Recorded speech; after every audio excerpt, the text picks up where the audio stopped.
breakfast. Nasi lemak. Also some wonton noodles from this place. Look at that. That guy looks like he can make some nice wonton noodles. Breakfast of nasi lemak and wonton noodles. I left my food here, and when I came back, someone was telling me, a staff, that the birds were trying to eat my food. Bad birds. Nasi lemak's not for you. Oh, nothing like wonton noodles in the morning in Singapore. Ooh, look how saucy that is.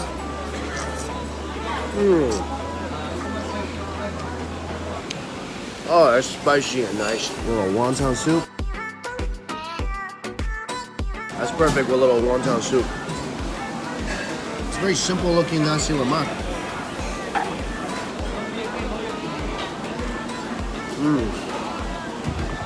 There's so much coconut in that rice.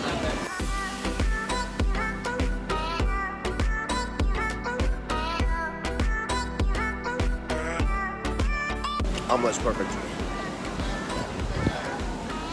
I'm gonna miss this tomorrow. My last day in Singapore, I'm leaving tonight for Korea. And I really wanted to have a meetup because I know a lot of people in Singapore watch the videos. And I really wanted to have something and just say hi and thank you to everybody. But the Singapore trip was really last minute, and these couple days just been packed with meetings. So I tried to squeeze like a last minute meetup today. We'll see. We'll see if people come, but it's so last, it's crazy. I scheduled it like an hour and a half before it's supposed to happen. But before I go over there, I need to eat here. This is another food stall that got a Michelin star here in Singapore.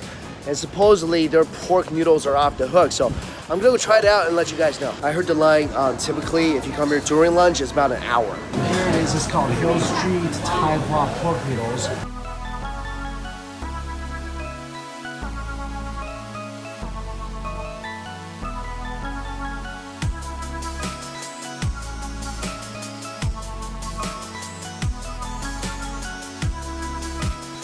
These are the infamous noodles. I see some ground pork, fish balls, liver, fried fish. I mean, look at these noodles. They are like, they're wide noodles and obviously handmade. So eating here is not easy. When I got here, there was only about 6 people in front of me, and I waited 30 minutes. And I was lucky because the guy behind me, they told him he had to take a number because they're about to take a lunch break and he wasn't gonna get served for another 30 minutes. There's the white noodles and then there's the thin noodles. These look like the same type of noodles, just different texture. And this is considered a large version. This place is also quite expensive compared to like a regular hawker stall.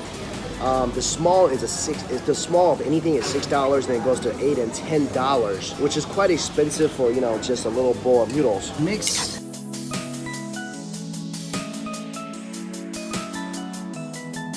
Let's have a taste. That's pretty good. There's a little wine taste to it.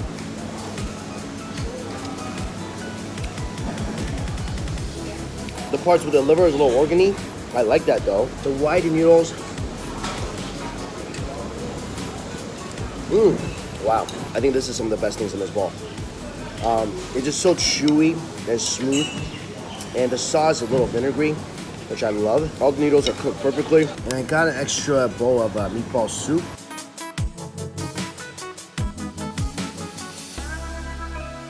Oh, the meatballs are excellent. Ooh, that soup is great. Damn. Oh, that's good. Oily. You see the bits of fat in here? Oh, with the chilies, this might be better than the noodles. I'm thinking take some noodles, add it into the soup on top of a spoon.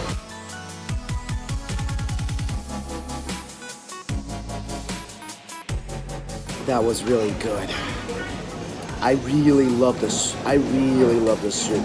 Meatballs are nice and bouncy. For a small bowl, they do give you a lot. The entire flavor profile of the noodles, really, really good. I feel like you have to get some sort of soup when you're eating these dry noodles, because it just tastes better. It really does. It tastes better with the soup. Maybe I should just got soup noodles, I don't know. But out of the 2 different types of noodles, this white one here, this is by far my favorite. So here's the thing. I ran out of money, okay? I had like 20 Singapore dollars left. I could only afford these 2 bowls. If I had more money, I would have got a bowl of like dry noodles, a bowl of soup noodles, all this. I would have got one of everything, because that's what you do when you really want to test something out. Is it worth turning Singapore in dollars? I pay it. Ooh, nice crispy pork skin. But I don't think I will come here on a really busy day because you'll be in line for a long, long, long time.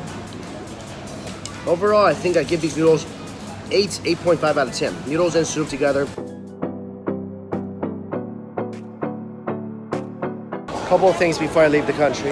One, get another lime juice, which is probably my favorite drink here. It's Victoria and An. Hey, thanks for coming to the very last minute meetup. Yeah, man. No worries. Last meal in Singapore, chicken rice. I actually timed my money perfectly. I came into Singapore with about $130. I have about $2 left, and I spent it all on food. I feel like that's a really good expense. So basically, I used my money on all the right stuff.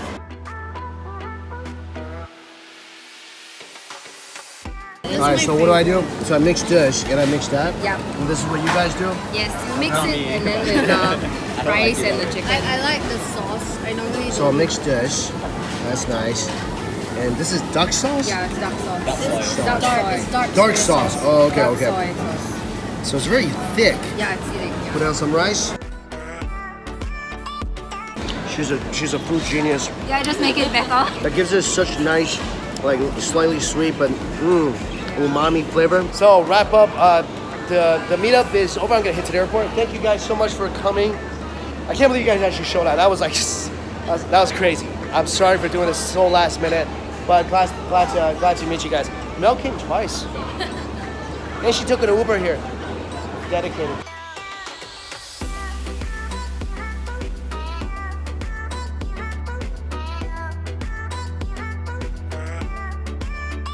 This is the new Terminal 4 airport in Singapore. It is just beautiful, clean, elegant. Look at the lights on top. That's cute. All right, I tried to check in and they told me that there was an air show, like we talked about, there's an air show in Singapore and one of the planes skidded off the runway or something. So now all flights from this airport is delayed, which is a problem because my connection is in Kuala Lumpur. My connection to Korea is in Kuala Lumpur. So I don't know what's gonna happen. All right, talk to the AirAsia people. They told me to come back 1 hour before my flight and they'll help me. I don't feel so good about 1 hour. Okay, so here's what ended up happening. Apparently Kuala Lumpur is the destination that everybody wants to be in right now. And all flights there are booked for today and probably tomorrow. So I managed to get a flight tonight to Bangkok. And the problem is the Bangkok flight is gonna get there and then the connection to Korea won't happen until 8 a.m. So I gotta be at the airport for 8 hours. So I'm spending the night at Bangkok airport. We'll see how that goes. I just wanna say, that was the most pleasant security check-in experience I've ever had.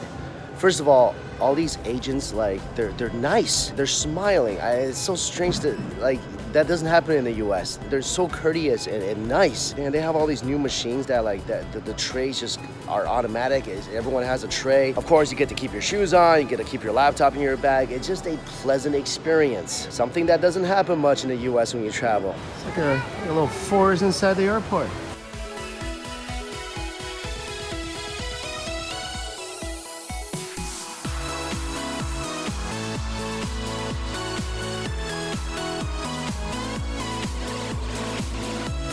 This is the Blossom Lounge. I swear, any airport lounge is better than the lounges in America. Or bread pudding, or no more bread pudding. What the size of those prawn crackers? Of course, made to order food, roast chicken, split pea soup.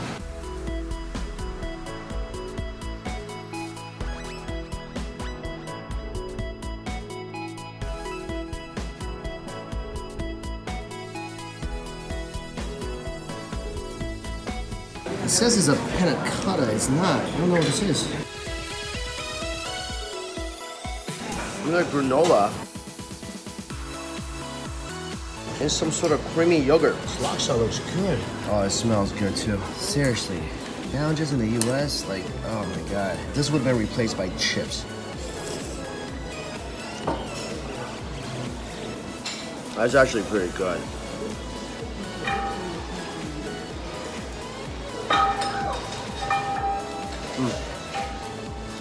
Hey, for airport laksa, that's pretty good stuff.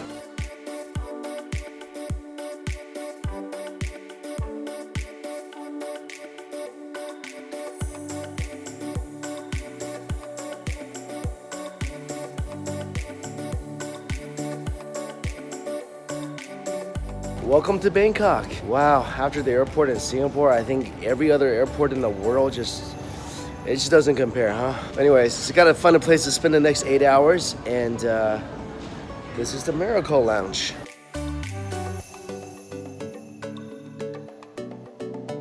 A pretty small lounge. Oh, nice pictures though. Actually looks like it's got some good food.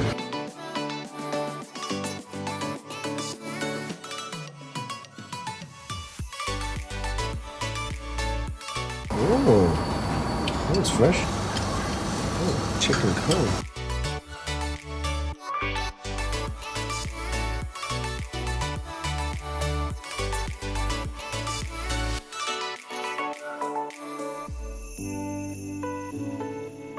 You know, for a tiny little lounge, it's got a lot of food. It's about 1 a.m.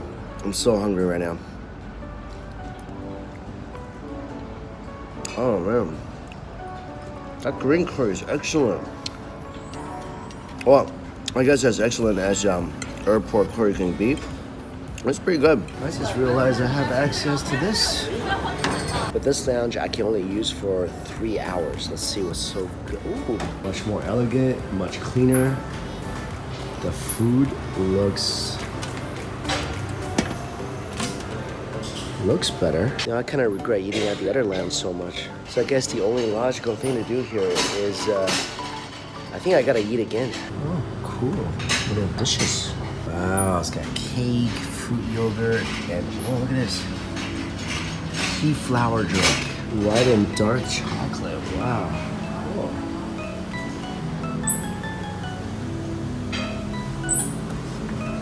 And this stuff.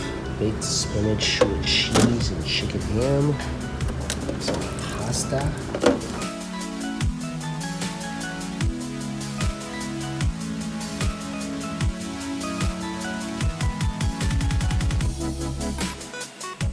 This curry's pretty good.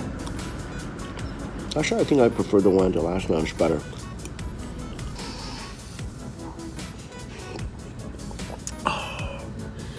That's awesome. It is just cool and refreshing. Makes you feel like you're walking around a meadow. I need like 10 more of these. Now I got something to eat. It's time to go to bed. It's actually my first time spending the night at the airport. Good night. Good morning. I slept maybe a couple hours. You know, I don't hate a lot of things in this world, but one thing I absolutely just cannot stand is the mosquitoes. Like these little spawns of Satan. I mean, I'm pretty covered up, except for my hands. Yeah, 7 mosquito bite on one hand.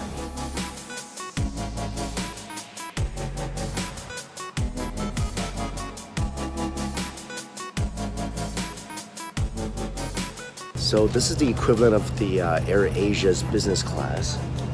And there you go, seat over there. Hello. There we go. A lot of red in here. The seats are like a lot narrower than other business class seats. I feel like it's just kind of like a coach seat, except for you can lay flat.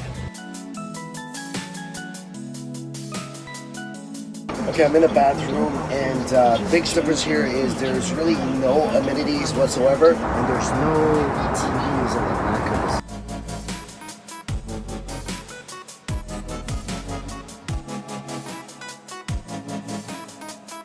So if this airline business class, you only get to choose one meal.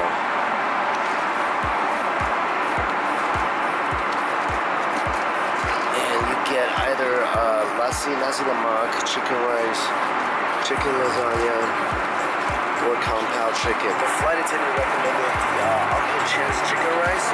I like chicken rice. My last name is Chen, so let's get the chicken rice. This is my chicken rice. This is what's on the picture. This is what I get. So this is kind of like a McDonald's menu. It looks really different from the picture. I really don't know what I was expecting, but let's see how it tastes.